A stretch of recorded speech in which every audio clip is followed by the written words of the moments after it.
Hello, everybody. Welcome to this ScienceWise webinar. The purpose of today is to hear all about the Climate Change Committee's Citizens Panel on Climate Adaptation in the UK. My name's Sarah Allen, and I am chairing the webinar today because I was the ScienceWise advisor attached to the latter stages of this panel project. If you don't know what ScienceWise is, don't worry, it all will become clear in a couple of minutes. So just to go through the agenda for the call today, we're starting off with a very short hello, which is what I'm doing now. Then we'll have a very brief introduction to ScienceWise. Then we're going to play a short film from the Citizens Panel to give you an idea of what it was like if you haven't seen one of these panels before. Then we're going to have an introduction from Ipsos, who delivered the panel, to the Citizens Panel methodology, how it worked. Then we're going to hear from the CCC about what the findings of the panel were and how they've used them to inform their recent A Well-Adapted UK report. And then we're going to have a Q&A with all of those speakers and also the independent evaluator for the panel. And that will be it today. Before we start, we wanted to ask a quick favour. On the screen, you'll see a QR code to a poll question. The link to that poll is also being put in the chat. We would be very grateful if you could it's only one question, just very quickly fill it out so we've got an idea of who's on the call today. And I'll just give you a few seconds to do that. Lovely. You're very welcome to put questions that you have for the Q&A in the chat throughout the call. We'll filter them if somebody answers your question after you post it and before we get to the Q&A, we'll filter that out. So don't worry about that. And with that, I think we will begin. So I'd like to start by handing over to Dr. Tripti Patel, who's the ScienceWise Programme Lead, just to say a few words about what ScienceWise is and its involvement in this project. Hey everyone, and thank you for joining today, and thank you, Sarah, for that really wonderful introduction. I'm here.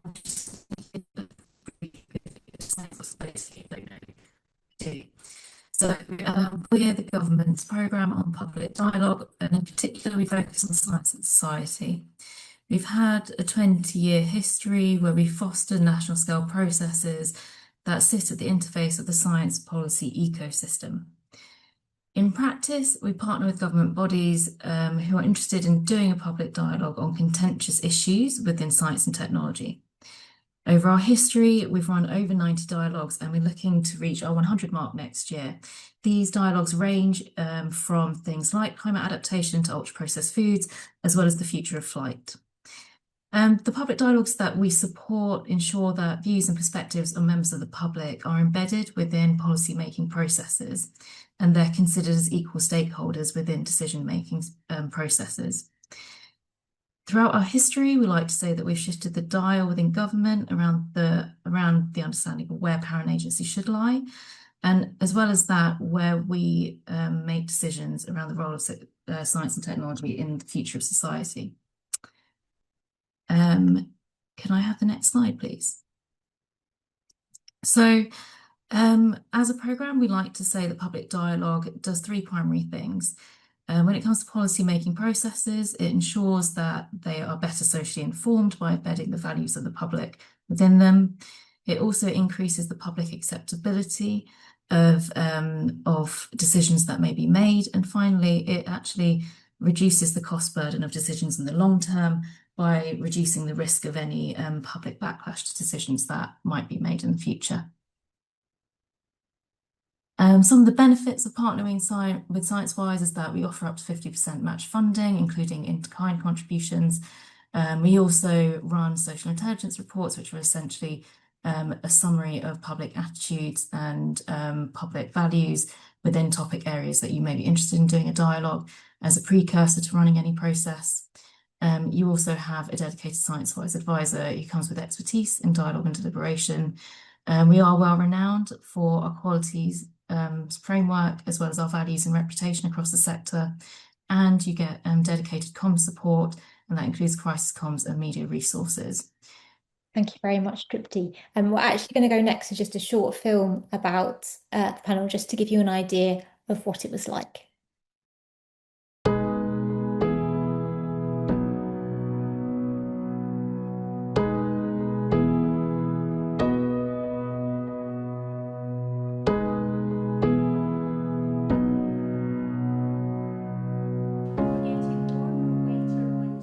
At the CCC, we're trying to understand what a well-adapted UK would look like, so what a UK that is well prepared for the impact of climate change would look like. We've gathered a group of people who are reflective of the UK population, and we've given them the opportunity to learn about the science behind climate change and adaptation from key experts. Learn about different options for adapting to climate change in buildings against overheating and flooding, in nature, in transport and utilities.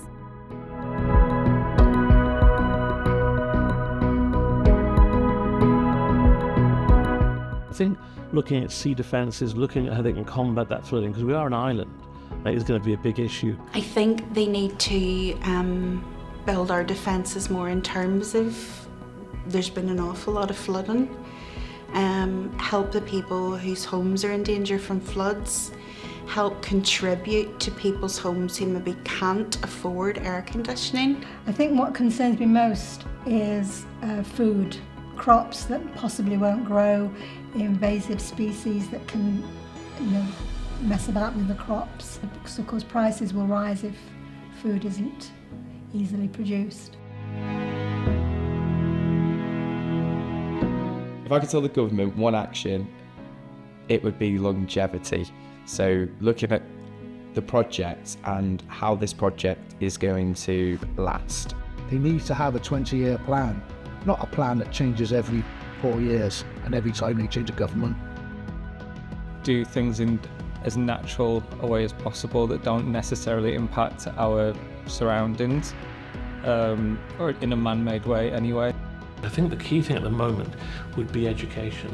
They have to let people know what's going on. They need to find, credible, trusted sources, which they obviously have, and let people know this is what's happening. I think, like I say, we've been surprised about what we've discovered here, and the fact that that is known by some people but not widely known. I think we need to start educating people as to what they need to do.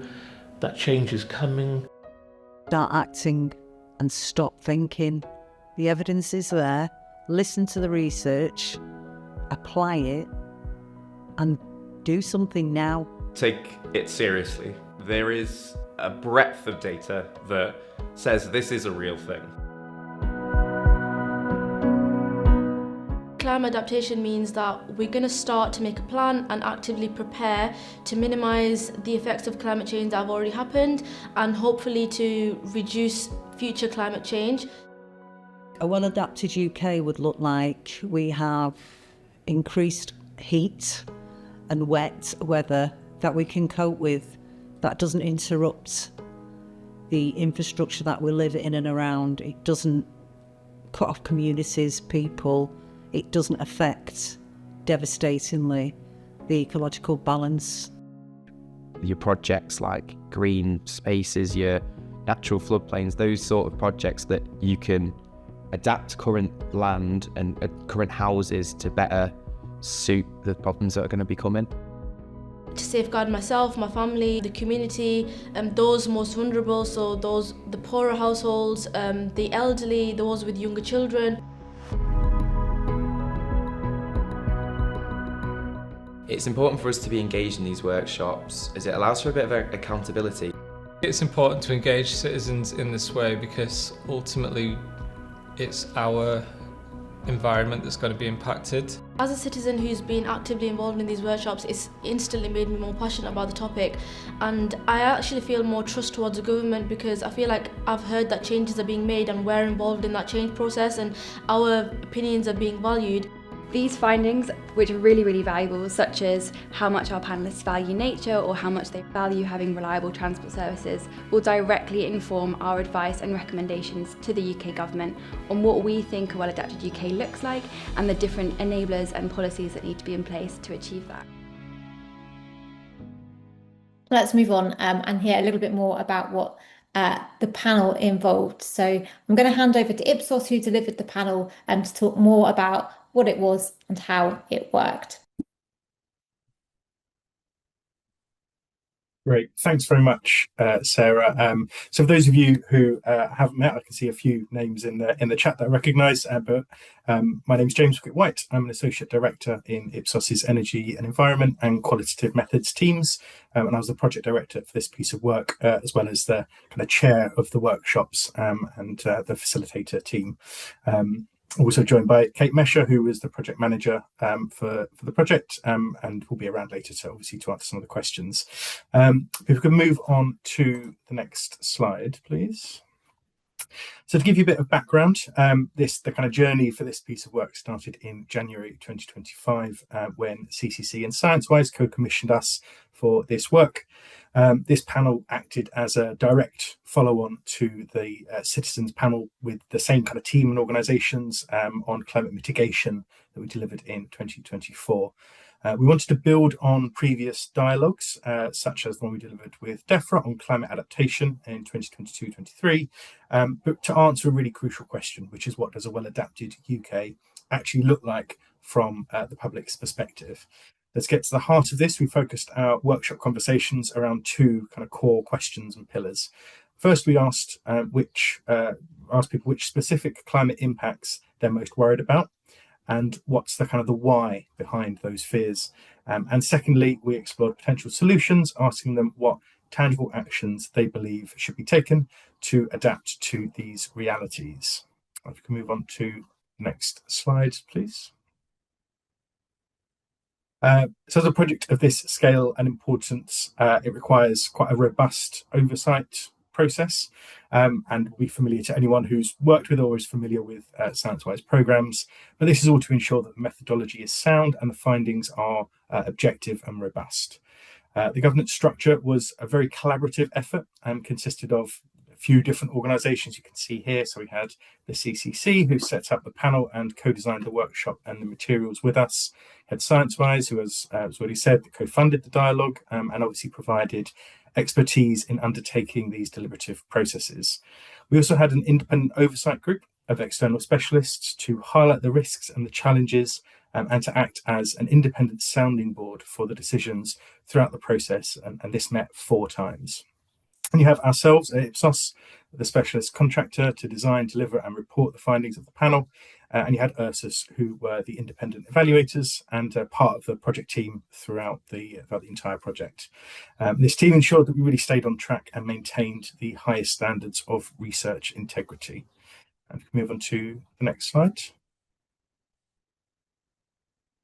And so whose voices were actually kind of in the room? So we recruited and retained 30 really highly dedicated panel members, and they stuck with us through all 7 of those workshops. To make sure we brought in the voices of all the UK nations, we recruited participants from England in the Greater Manchester area and a bit further afield. So we had some people from Derbyshire around there as well. We also had participants from Wales, Scotland and Northern Ireland. We worked with our partner Central Fieldwork, who used a mix of telephone calls and on-street outreach to kind of make up this panel of participants. Our goal was to mirror the UK's broader demographics, but with a very intentional focus to really ensure that we're hearing from communities and groups that face disproportionate vulnerabilities to climate impacts. To make participation equitable and accessible, we compensated the panel for their time, but also covered all travel, accommodation and any other out-of-pocket expenses that they built up over the course of the workshops. Next slide, please. So the engagement itself was very intensive, but was highly rewarding. So as I mentioned, we ran 7 distinct workshops over 2 months in the autumn of 2025. A key point here is that participants learn as they go through this process, enabling them to discuss complex, sometimes quite controversial topics at length and with information provided to them by specialist speakers. Through this kind of process, participants learn, deliberate and conclude about complex issues such as climate adaptation. All our workshops were designed to be accessible and engaging, using a mix of presentations from leading independent specialists, group discussions and materials like trump cards to help visualise climate impacts and adaptation options. We began with 2 workshops to introduce the concept of climate change impacts, the adaptation and the costs and funding questions that sit around it.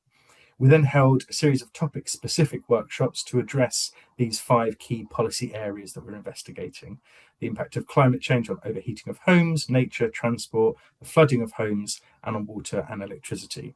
And in the final workshop, we brought everyone back together to let them reflect on the previous discussions about the topics, to prioritise adaptation actions across different climate impacts, and agree on the key messages and perspectives they had to put to policymakers.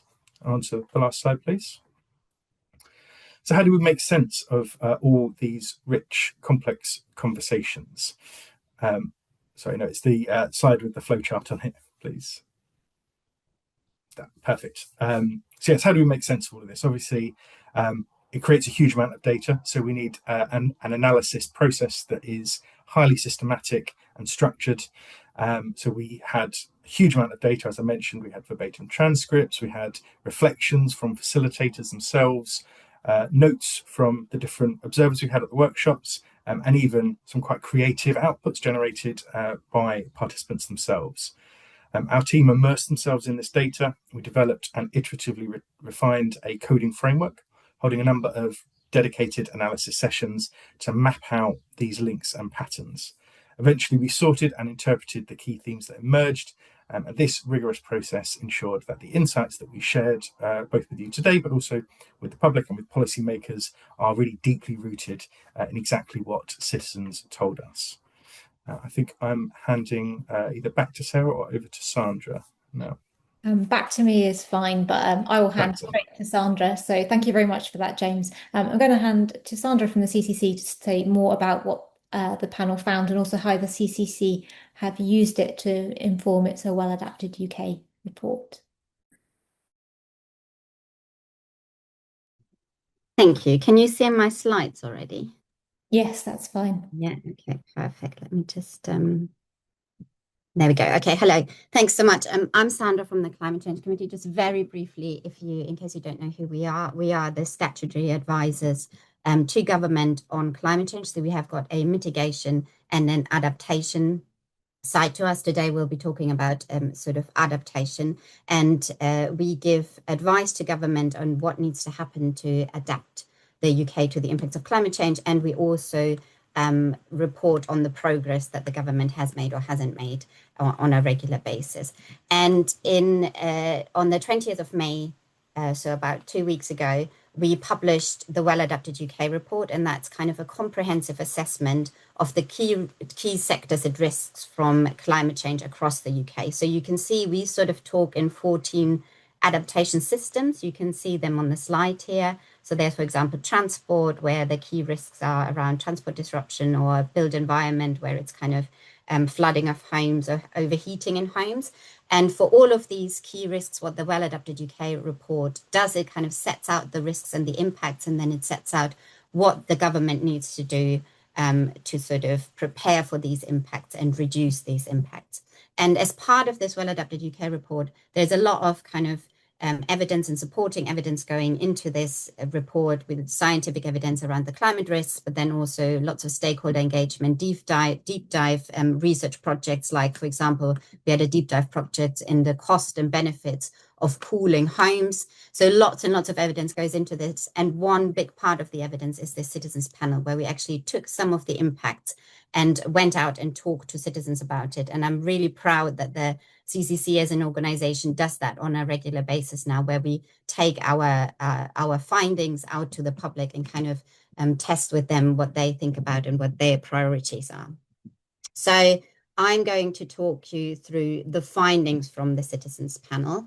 I think James has covered all of this. I kind of just wanted to quickly touch on the fact that most of the participants come from Manchester. So we obviously, people bring their lived experience to these panels, and we want them to. So obviously, where and when that panel takes place does make an impact on what the findings are. So this one was in Manchester and not in the south of the UK. We have sort of triangulated some of our findings with the wider literature, but I will flag where maybe the location and the timing may have an impact on the findings, just to cover that here.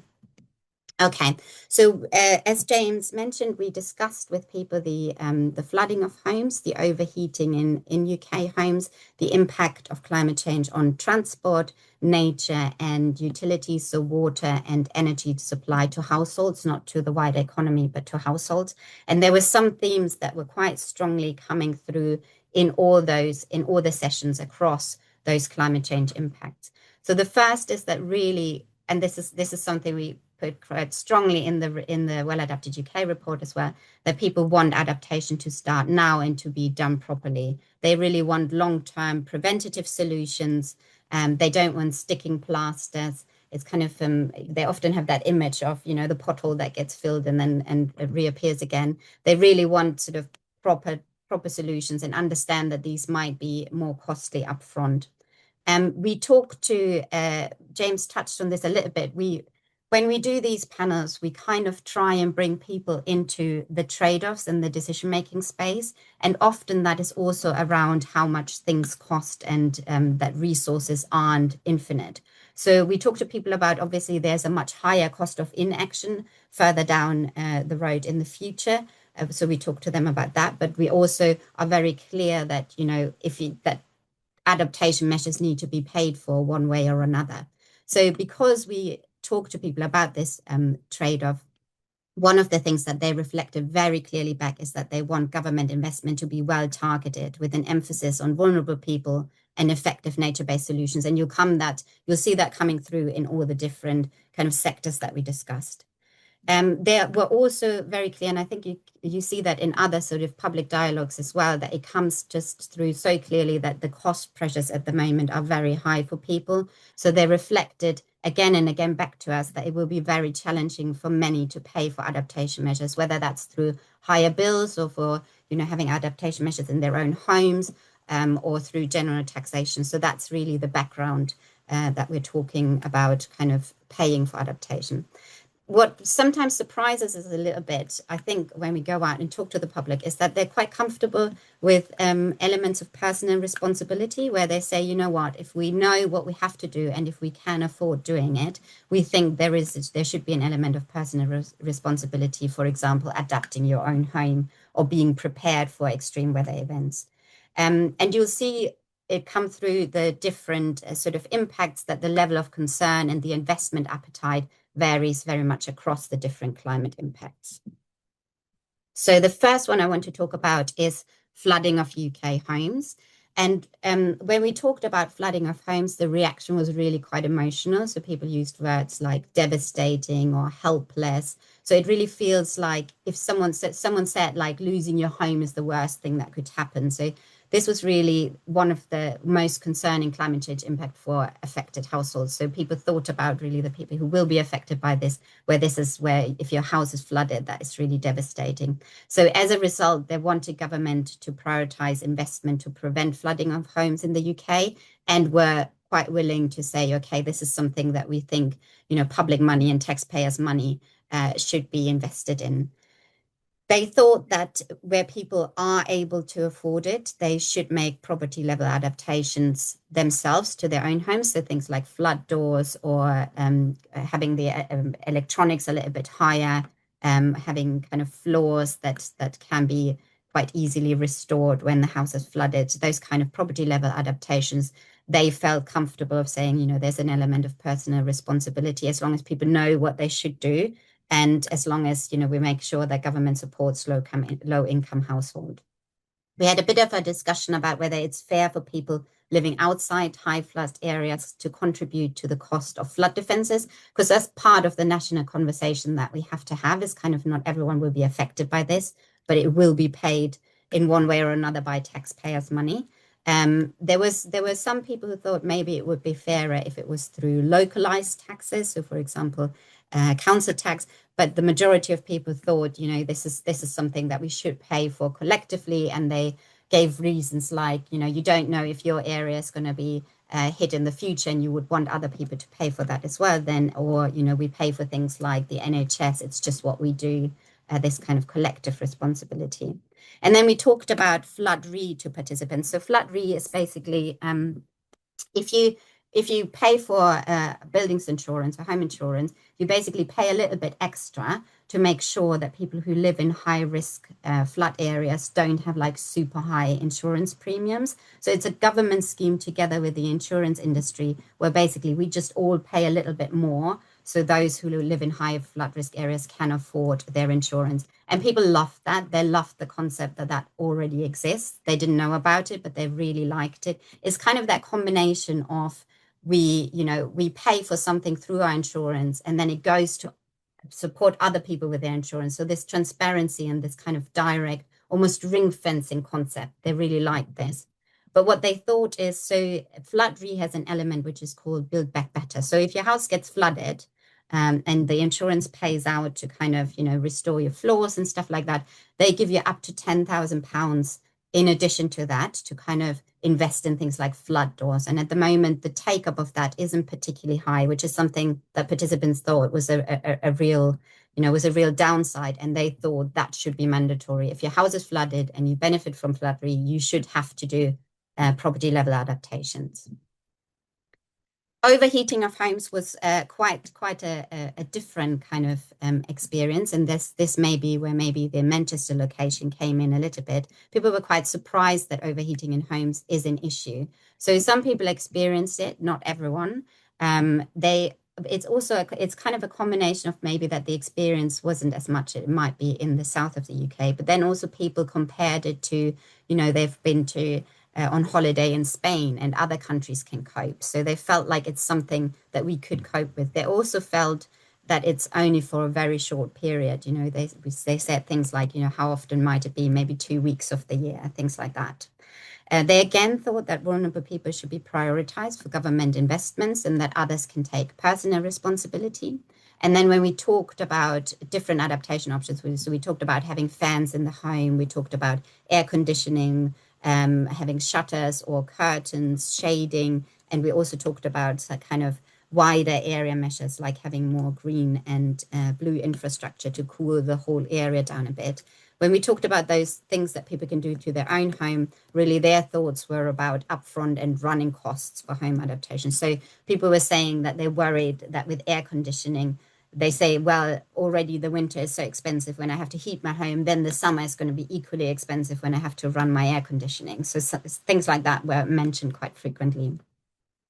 In the end, because people are just still more worried about heating their home in the winter, insulation was the preferred option when they heard that that can help you heat your home, keep your home warm in the winter and keep it cool in the summer. So this kind of dual benefit meant that kind of came out as the preferred option.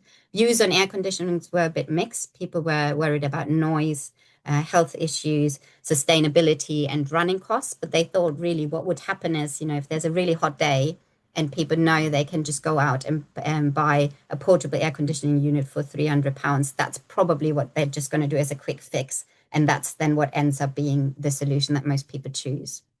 Outside of the home, again, people were quite keen on nature-based solutions. So that was the strongly preferred solution for adaptation. So planting more trees, having more parks, those kind of solutions. Then we talked about impacts on transport. So that could be flooding of roads, or rail. So we talked about both road and rail. That could be kind of melting of roads, or it could be landslides. People were highly concerned. That was the second impact that people were really highly concerned about because they thought everyone would be affected in some way. So they worried about not being able to go to work. They're worried about emergency services not being able to come through, food not being able to be delivered. And as a result, they also, again, had, like for flooding, a stronger appetite for investing in proper adaptation solutions for the transport system. And here the emphasis was very much on proper. They didn't want sticking plasters, and they understood that they might be more expensive in terms of upfront cost. They also understood that when they argue for proper solutions, that there is an increased cost to households. So that could either be through, for example, increased ticket prices for rail, or it could be paid for collectively, for example, through taxation. People were a little bit split on how that should work, whether it should be ticket prices. And we didn't put this on the table, but quite a few people mentioned toll roads. So that transparency and that ring fencing and direct investments, you pay for the toll road and then it's going to get invested in upkeep of that particular road. a few people quite like that. They also argued very strongly that companies like Amazon, for example, that rely on the transport system should contribute to adaptation costs. And there was a bit of a disagreement. We talked to them a little bit about where adaptation should be prioritized, whether that should be strategic roads, so roads that kind of serve commuters, for example, or whether that should be roads for cut-off communities, or remote communities, so they don't get cut off. And what people ended up, so there was a split in the panel, but what people ended up in is that they definitely wanted remote communities to be better prepared with kind of community hubs, but also more knowledge or storing food and water for emergencies, for example. And we discussed the impact on household water and energy together. I've separated them out here because we've got them separated in the Well Adapted UK report. When we talked about water, we talked about disruptions to water supply. So, for example, not having water for 1 or 2 days. And we also talked about kind of the drought situation and a shortage in water supply where maybe people have to use a little bit less water. That's something that people didn't really latch on. They just talked about disruption of water. So that's just a concept that doesn't seem to be, doesn't seem to have much awareness, really. People thought that current outages were very rare and generally well communicated, and they were generally less worried about short-term water outages and felt, that people could prepare quite easily for that. They were most concerned about access to drinking water, but thought, I can just go to the shop and buy some bottles. And hygiene was another aspect that they were concerned about. Again, they were much more worried about vulnerable people who might have medical needs and need to wash, for example, more often. For water, the appetite for kind of adaptation investment funded through, for example, bills or taxation was very low. And you can see that that was most likely, or that what people expressed is that they heard so much about how much profit water companies make. So they were profiteering all these years without investing in resilience, and now they're asking us to pay for higher bills. So that was a real resistance against kind of having higher bills to pay for water resilience in the context of all those news stories. Then in terms of energy, so disruptions to energy supply, that is electricity, for example, again, people thought current outages were very rare. To my surprise, they were least concerned about short disruptions to home energy. When I went into this, I probably thought people would be more concerned about it, but they thought they could cope with disruptions in the past. They had quite a romantic sort of view of, playing cards in candlelight, and thought, we could do that much more in the past. It would be okay if that was a bit more frequent in the future, and that people could take steps to prepare, so have kind of battery banks, or people from kind of more remote areas said they already have generators, for example. Again, they thought government investment should prioritize vulnerable people, and they really like the priority services register. So in case you don't know what that is if for utilities companies, so water and energy supply, if you are a vulnerable household, so that can be sort of older people, that can be young families, that can be people with health conditions, you can be put on a priority services register, and then the utilities company have to prioritize you when there are disruptions. And people really, really like that. They argued for it before we told them that already exists, and thought that should be advertised more so people know about it. Again, they thought that energy companies have underinvested and should fund at least some of the improvements, but there was sort of a little bit of more space than around water to accept small bill increases. But they really thought, if you ask us to pay more, there need to be strong safeguards. If we pay a little bit more on our bills, then that you need to guarantee us that goes into really adapting the energy system. And then finally, we talked about the impacts on nature. So it's very clear that people value nature very highly for its services to people, but also for its intrinsic value, and are concerned that nature might change negatively because of climate change.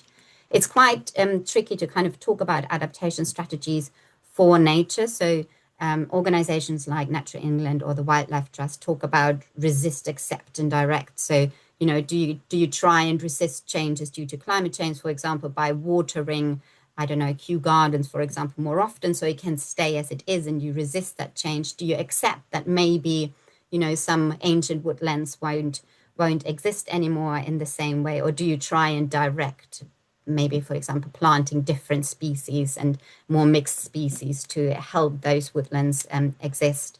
So people found it quite difficult to wrap their head around those adaptation options. The majority said they accepted that some changes to nature are unavoidable. And when we talked about what should government invest in, really it was less about protecting nature as it is and more about how can we kind of pick up nature and use it to help us adapt to other impacts as well. So flooding of homes, overheating in homes. So how can we really have thriving habitats, for example, in cities where it then also helps us cooling those cities down.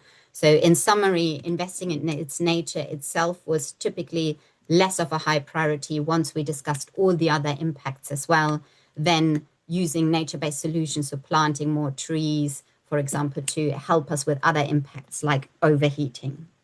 And then I wanted to just to wrap up, I wanted to finally give you a little bit of an idea of how we used all of those findings from the Citizens Panel in our advice to government in our Well Adapted UK report. So we used it to really strongly reflect that there is a strong social case for adaptation. People have told us government should start with it and should start with it now. We have taken quite a bit from the feedback that we had around effective targeting of government support. So this the line in bold is directly from the Well Adapted UK report, where it says policies for adapting the existing building stock should be focused on the most vulnerable people and places to achieve the greatest impact. And then paraphrased, most households will invest in cooling themselves. So you can see that we've kind of integrated also this bit around responsibility and personal responsibility, that people feel comfortable with that. Another thing is that we have in the report that government should account for co-benefits. So there we've got lines around how much people value nature-based solutions. And then because people reflected back quite a lot that households need to know what they need to do, what we want them to focus on, we have also included a box on household actions for the Well Adapted UK. And I've just on this last slide, I have popped my email address, and I'm in a lot of projects, so I'm not the quickest to respond, but bear with me and please get in contact if you're thinking about doing a citizens panel like that and you want to hear our experience, how we've set it up, how we've dealt with costs, for example, or if you want to discuss the findings more, or if you think, I've got an event where it would be really good for you to present some of the findings or to discuss them. I want to take this on tour. So all the great work that Ipsos has done we can go out and disseminate it as widely as possible. I am handing back to Sarah, I think, and I will stop sharing. Thank you. And people have been busy posting questions in the chat, so I want to get to as many of those as we can. So everybody you've heard speak is part of the panel. I'll ask a question, I'll let you decide who you would like to answer it. Anna, you're also part of the panel. Would you like to just very briefly introduce yourself? I'm Anna McGilvray. I'm leader of the ERSIS team that was the independent evaluators for this project. Thank you, Anna. So I'm going to start with questions in the chat that are directly about the panel. So the first question is, did you collect any data on what panel members were concerned about before information was given to them? And a sort of slightly related question as part of that, people are interested in if there were any elements of misinformation or preconceptions that existed among panel members. Would anyone like to start with that? Yeah, it's probably one for Ipsos at least to kick off with. I think in terms of the choice, was it the choice of Manchester being selected, or was it? Sorry, no, I was saying, did you collect any data on what panel members? That was it. Yes. So we included some high-level kind of attitudes on climate change in the recruitment process, but that was quite high level just to ensure that we had like a range of different attitudes of participants. However, once we started the workshops, we designed it to capture views kind of before kind of they were presented with information, and then afterwards as well. So we kind of got a sense of how those opinions evolved, both within the kind of topic specific discussions, but over the overall kind of process as well. And then I think on the point about misconceptions, I think I think misconceptions is maybe they would have found it maybe a bit of an emotive way of framing that. So I think some of the participants had some skepticism about human-caused climate change when we went in. And I think there was evidence that some of that changed for some of them over the course of the discussions, particularly from those earlier sessions where they were kind of shown the scale of the impact of climate change. And I think that potentially also speaks to, I think, one of the other comments about the kind of the severity of the issues as they were presented to participants. And I would say, and you can see this kind of in the report as well, that there was a real sense of shock for a lot of participants about just how big a challenge this is and just how severe the consequences would be. And that kind of was started at the beginning and was consistent throughout as we went through all those specific topic areas. So I do think it was definitely the case that they did have a sense of how big an issue this is and how severe the consequences of it could be of not getting it right and not being able to adapt sufficiently to it. And I do think as a consequence, there was definitely a kind of strategic element to their conclusions and their recommendations that I think you can see in more depth in the report as well. Okay, I'm going to move on unless anyone else would like to add anything burning to that. Good. So a question on recruitment. Why was Greater Manchester selected as representative of England, and how might this relate to vulnerability and how vulnerability was understood? Thanks. It's probably, again, one for me, and then others can jump in if needed. I mean, slightly with my researcher nerd hat on, I would say it wasn't selected to be representative. Because of qualitative research, it's kind of that's not sort of the purpose of it really. It was selected to get a diverse range of views and demographic diversity, and Manchester was a good location for that.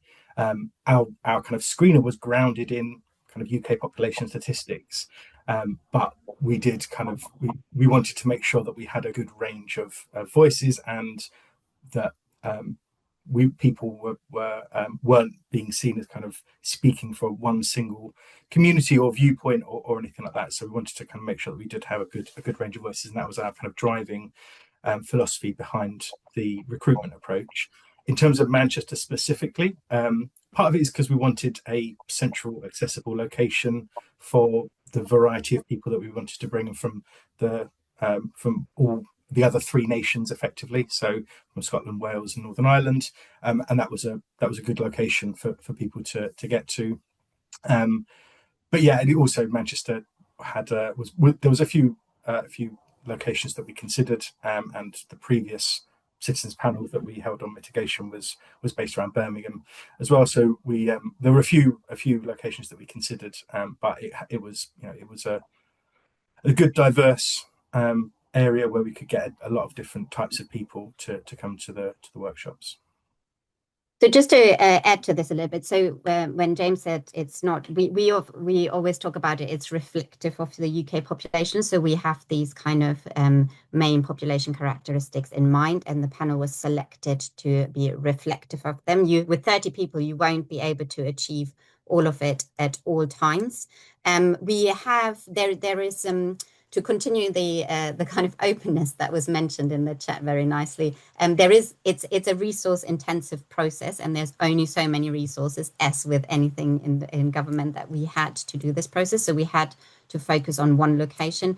I'm quite reassured by that when DEFRA did a bigger dialogue where they kind of had several other locations, that actually the findings on that adaptation dialogue weren't particularly different for other locations. But I think, the timing, it was in autumn, and the location, I think, has made a difference to some of the findings, probably especially around that there was less of a concern around overheating, which, if you would do it now, after the heat wave in the south of the UK, that will probably look differently. And that is just the kind of place-based nature of climate adaptation to some extent. But what we've also asked, we wanted this to be a national dialogue, so we've also asked people to kind of bring their lived experience, but also go beyond it and think about how would that look differently for people in different areas of the UK and with different maybe characteristics. And so we've had some videos that kind of showed, for example, how heat impacted a pregnant woman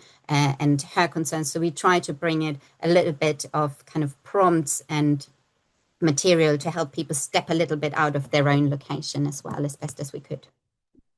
Just as a very quick follow-up to that, someone in the chat has asked about the criteria that was used for recruitment. I believe that's in the report. But any of you remember it off the top of your head? There are quite a few criteria, so I think it's fine if you don't.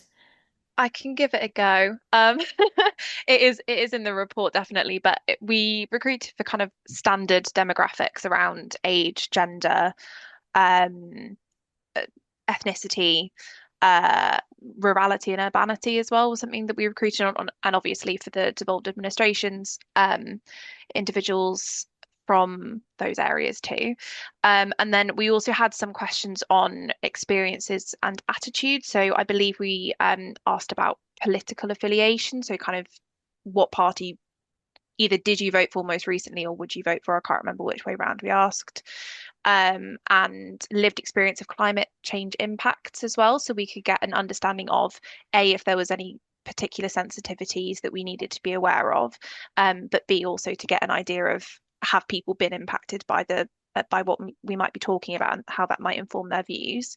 And then we also asked attitudes towards climate change as well, so we could get an idea of that.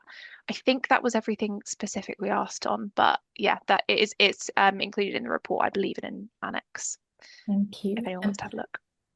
Thank you, Kate. I'm going to divert slightly from questions from the panel just because there was one question that was upvoted a lot in the chat, and I feel like I should ask it to you out of fairness. I don't know if any of you will feel able to answer it. So the question was, is there scope for public, so charitable/government support for a more UK-wide and sustained public engagement on transformational adaptation?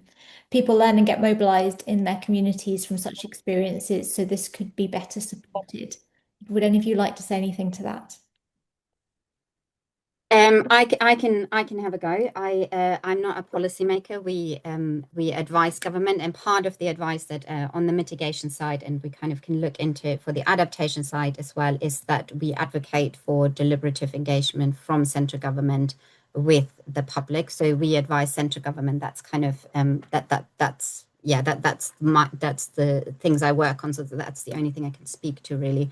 But we do have that regularly in our recommendations to government where we say, you know, it's really a win-win situation where you learn so much more about people's views and what is acceptable and what people view as acceptable and affordable, for example.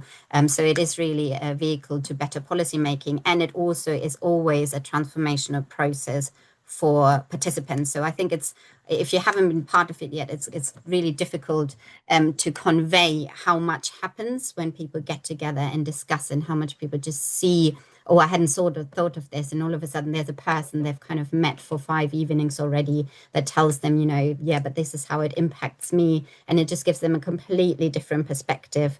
And so it's that hearing from other people, and it's also we put a lot of time and energy into getting really good speakers and kind of making sure that they give really accessible presentations. And people love that, being able to hear from real experts and then being able to ask questions. They really feel like they're being brought into kind of a secret club, as sometimes like they say, like they feel really privileged to be able to discuss this. And I think that changes, as you've heard in the video, you know, I think one of the ladies said that it really made her so much more passionate, and she understands it more and makes them real advocates for that topic as well. So I'm all for it. We recommend it to government. It is something that, you know, it needs to be carefully designed, I think, and it needs to be professionally done. But I would love to see much more of it. Thank you, Sandra. I will move us on because I want to try and get through a couple more questions at least. We've got a couple of questions here around framing of the dialogue. So one's asking why health wasn't chosen as a theme, noting that people engage highly when climate change is framed in the context of health. And the other one is about noting some concern about the framing of climate change in relation to the household, rather than perhaps more negative projections around societal collapse. For example. So asking if a citizens panel should be run on adaptation after presenting citizens with the worst case projections. So let me pick up some of these, and then James may want to come in as well. So we have the Climate Change Committee has got a committee that sits, and I'm part of the secretariat, and we provide options to our committee, and the committee chose the impacts that they wanted the citizens panel to discuss, and they've got various different reasons of how it fits in the report and what their priorities were. The bottom line is we just couldn't discuss everything. I think health came out very strongly from participants themselves and through some of the prompts that we use. So, for example, in overheating that came out, or in very strongly in the kind of energy supply. So if there's disruption to, for example, power supply, if there are power cuts, people were really concerned about people who needed to refrigerate medications, or people who needed to keep warm because they've got health conditions. So I think it's if you look at the report, it's definitely weaved through, and I agree, it's something that people bring up themselves. You know, some people said, I'm thinking about myself when I get older, and overheating might be a real health issue for me then. So it's definitely a way that people engage with it. So I think they weren't prevented at all for engaging with the impact around health. Similarly, you know, impacts on transport, people immediately worried about that. They couldn't make doctor's appointments, things like that. So health plays a role in all of it. And you can find that in the report. And I've forgotten what the second part of the question was. Sarah, can you remember? Yeah, no, that's no problem. The second part of the question was around the framing. Oh, yes. Households.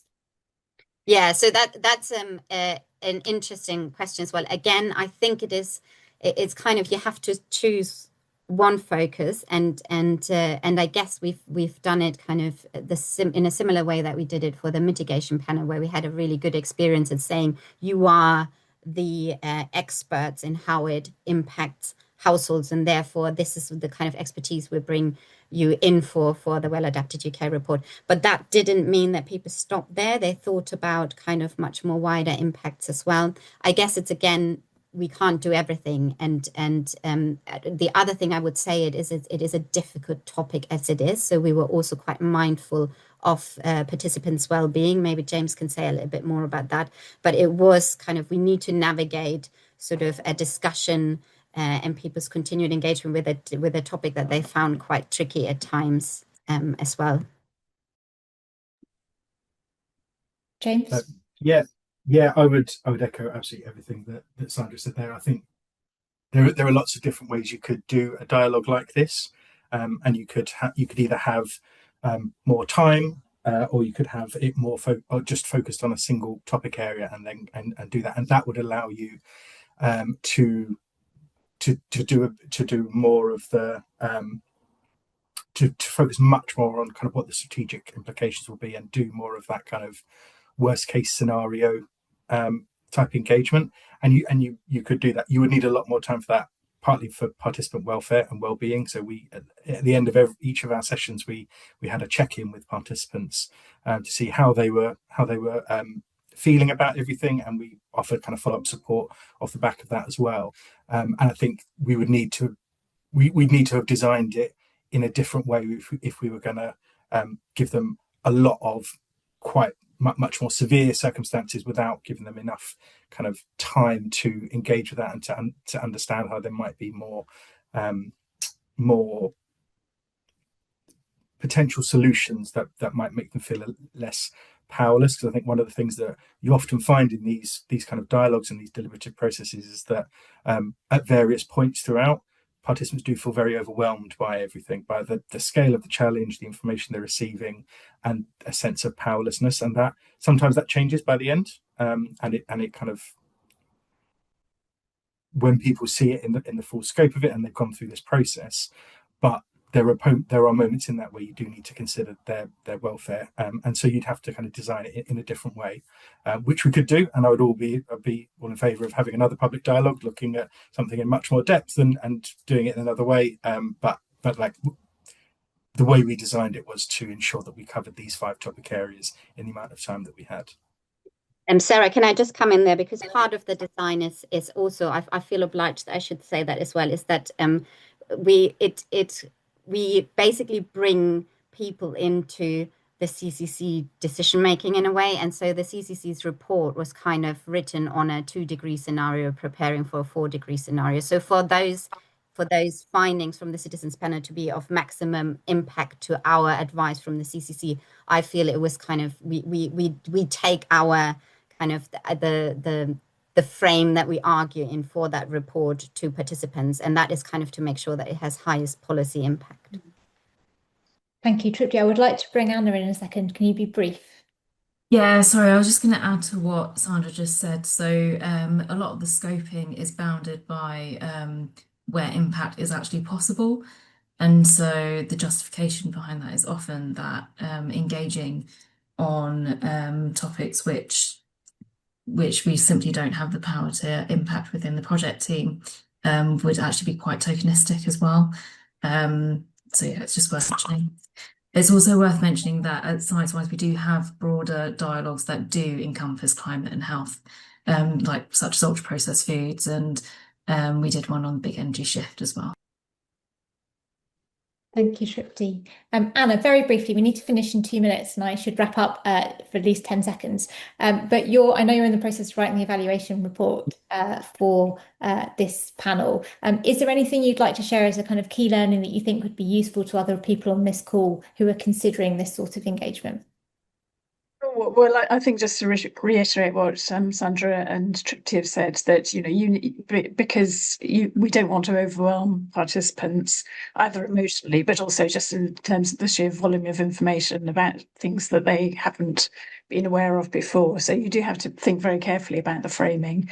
And while I see that there's a lot of interest in a much more kind of broad strategic framing at national level, I think that's another dialogue. This wasn't ever meant to be that sort of foundational piece, but to feed into a very clear policy process. And people will be aware there are also community level local dialogues going on this topic as well, looking at how community resilience and neighbourhood resilience,